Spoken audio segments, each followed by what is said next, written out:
Un peu d'histoire à présent. Le bouddhisme s'est implanté dans la région autonome du Tibet il y a plus de 1000 ans. Son histoire est indissociable de celle de la princesse Wencheng. Reportage.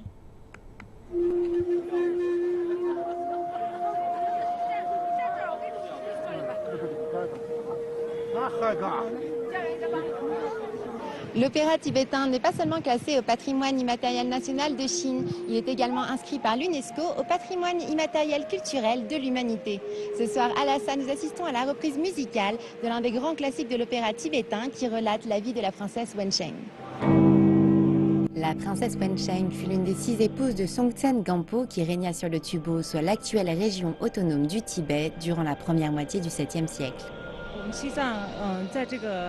Le décor que vous voyez derrière nous est incroyable et naturel. La scène a été creusée à même la montagne. Le gouvernement a vraiment déployé les grands moyens pour nous permettre de nous produire. Il est vraiment très attaché à la promotion de l'histoire de la princesse.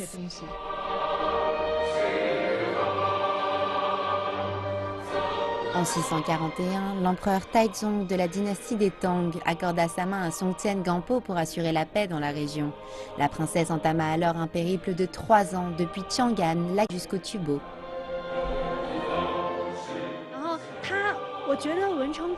La princesse Wencheng est un symbole du dialogue entre les cultures chinoises et tibétaines. La princesse a beaucoup apporté au peuple tibétain, le thé, le vin, des méthodes d'agriculture et de médecine. Mais au final, elle n'est jamais rentrée chez elle et a fini par aimer le Tubo comme sa propre terre.